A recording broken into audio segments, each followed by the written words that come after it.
number of hours to make sure that we address a crisis that we are facing in the state of New York. When I was officially sworn in this room 1 week ago today, I made a commitment to the people of this state that I would fight for them to make sure we get our kids back to school, get people back to work, and get rental relief to the families in need. The pandemic has created unimaginable stress and anxiety for tenants and landlords who are struggling through no fault of their own. Many of them lost jobs, lost the ability to make their bills, and now the debt has been mounting. And the fact is that we are not out of the pandemic yet, as much as we had hoped months ago when the numbers were trending in a different direction. We could not have foreseen that there'd be another variant, a deadly variant known as the Delta variant, which should also continue to suppress our ability to come back fully.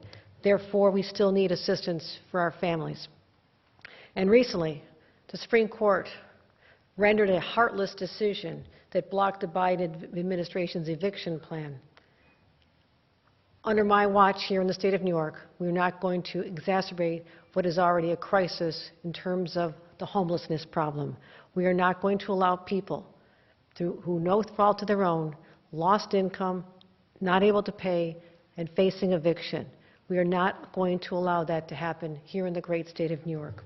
We're not going to abandon our neighbors in need, especially since the state of New York failed in its responsibility to get the money that was allocated by Congress out to the people in need earlier this summer.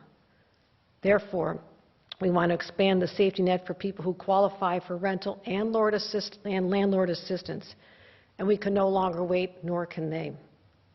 I also need to assure people, and I've heard from many, many elected officials across the state, that we need to amend the open meetings law to make meetings more accessible, more safe, including those with disabilities across the state. So we need to address a situation where we need to continue what had been in place during the pandemic to allow the meetings to continue, but not in person. I also have an agenda item that's very important to me, and that is to jumpstart the long overdue decisions pertaining to establishing cannabis in the state of New York.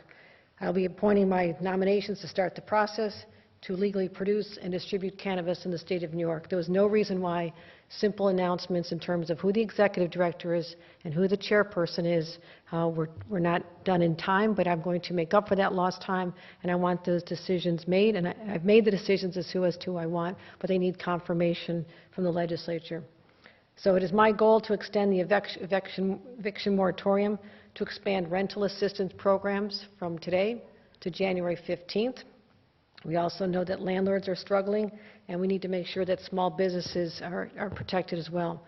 And that's why I will be starting today, and I'll be signing the proclamation momentarily.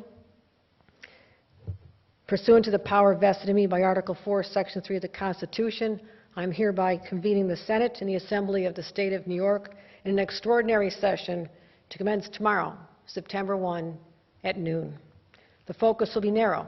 As I mentioned, it'll address the rental and eviction crisis. It'll address the open meetings law to allow more access to meetings, and it'll also deal with the freeing up of the cannabis program, which is long overdue. So I know we call it an extraordinary session. It is indeed extraordinary, but we've gone through extraordinary times, and we need to take steps now to protect the people of the state of New York. And I want to let them know that we're going to continue fighting for them in partnership with our legislative leaders. And again, I thank them for their willingness to come back during this time and to be willing to roll up their sleeves and get the job done for the people of the state of New York. That is something I promised, and it is a promise I intend to keep. At this time, I'll take any questions from the media. Bill?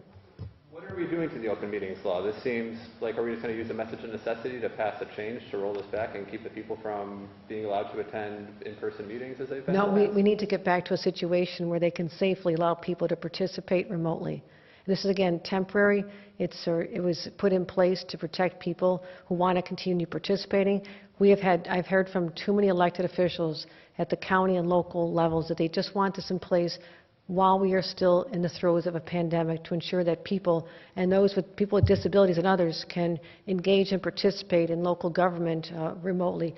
This is temporary, but it's something that is, again, we're not through the pandemic yet. We have to recognize that a lot of initiatives put in place last year have expired, and we have to take this action to reactivate them.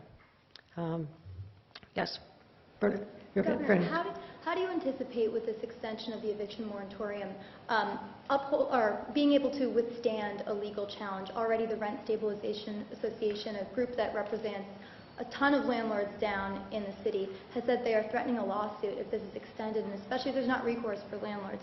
So number one, how do you expect to handle that legal challenge? And also earlier today, during your gaggle, you said that this is about getting money to landlords.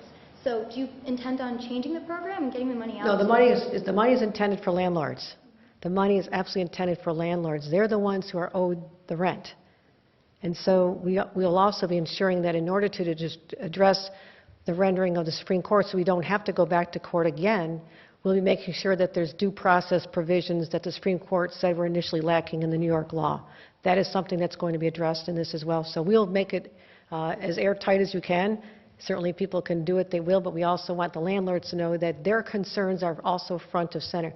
And people have to reframe their image of landlords. Many times, these are small business owners. They have proprietors of a small business, a bodega or laundromat or hair salon on the first floor of their business, and above they rent out to other people to bring in income. So it's really a small business crisis. The people that are behind in their rent because of loss of job, the landlords are the ones who are suffering, and I want to make sure that we wipe the slate clean for the landlords and the tenants and let people start with a new start. Let them start with a clean slate and move beyond this pandemic and get people back to work, get them back to be able to pay for their own rent. And again, this is a temporary safety net that we need to extend because the pandemic is not over. Zach Williams. Governor, will there be any additional appointments that come before the State Senate tomorrow for DFS or the MTA? At this moment, I'm limiting my appointments to the Cannabis Board. I want to make sure that this is a quick process, it's a clean process. I'll be announcing my other appointments, and we have some outstanding candidates I'm really excited about, but we'll also have them in an acting role until they can receive their appropriate confirmation in January. Yes, Morgan. How are you guys going to address the hardship issue, especially since that part was overturned by the Supreme Court? How are you guys going to make sure that doesn't happen again if it is challenged in court? No, we're prepared to address that, and that's what our teams are working on. We have our legal teams working together right now to identify all the restrictions and the shortcomings that were determined by the Supreme Court and make sure we address them. So we're going to be also looking at, we'll be making an announcement very soon in terms of what has been finally agreed to, and I want the leaders with me at that time. So a number of items have to be negotiated with them. But I want to tell them again, thank you for being at our side through this process. And together we're going to get this done. But all the details will be forthcoming as soon as this session commences very shortly. Yes. Governor, is there a way to prevent people from getting evicted in this time, when it expires and when you're trying to get this extended? Is there anything the state can do? Yes, there is, and I'm so glad you asked. And I'm calling on all of our media outlets to help get this message out.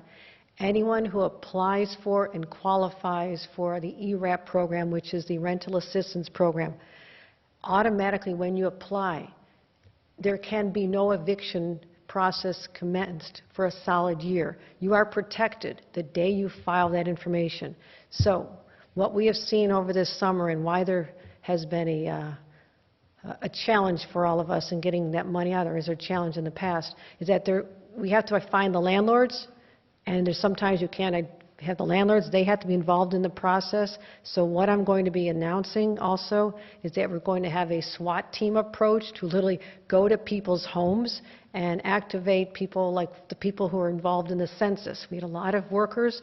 We'll hire people. We'll send them door to door. We'll work with the City of New York and all the cities in particular in partnership and find out how we can literally take the information to people's doors, meet the landlords, meet the tenants, get them to fill this out, and that'll stay any legal proceedings against them for a solid year. There's been a real problem. There's money to be had. I want to get that out. And part of it is that the people don't know about this, and also there could be language barriers. And so I want to make sure that we're sensitive to that the people who show up at the door speak the language of the person inside, the occupant, and let them know that this is a program that was put in place to help them. There is a tremendous amount of money in this program right now. We'll be talking about whether it needs more to address other income thresholds, but all that's being developed. So I need people's help to get that information out there and how we can ensure people have the security of knowing they're not going to be thrown out in the street, especially parents, single parents with kids. They are so stressed out today. I can feel it. I can feel what's going on throughout this state because the moratorium expired today, the eviction moratorium expired today, and that's why I'm calling for this extraordinary session, and it is extraordinary, a session to bring people together, our legislators, to solve this for the people of New York.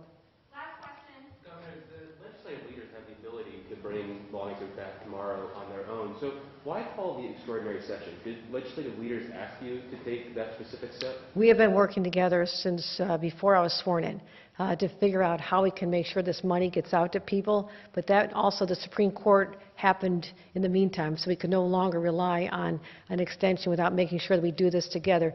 I wanted to make sure that we put an exclamation mark on how committed we are to coming together and to streamline the process. I determined that I have the authority to be able to call them.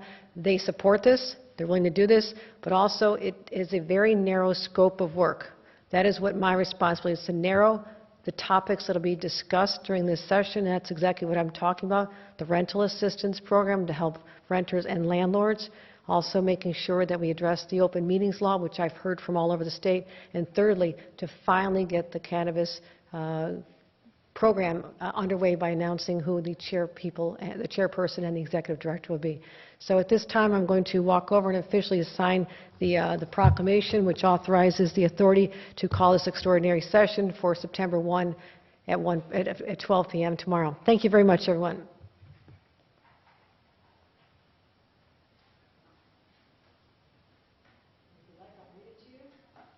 Pursuant to the power vested by Article 4, Section 3 of the Constitution, I hereby convene the Senate and the Assembly of the State of New York in extraordinary session at the Capitol in the City of Albany on the first day of September 2021 at 12 p.m. for the purpose of 1. Considering legislation I will submit with respect to extending the eviction moratorium for residential and commercial tenants, fully funding and broadening the eligibility for rental assistance to allow tenants to remain in their homes, and ensure payments to landlords and homeowners, allowing the safe attendance of certain public meetings by remote means, and other such subjects they may recommend, and also to act on previously delayed gubernatorial nominations.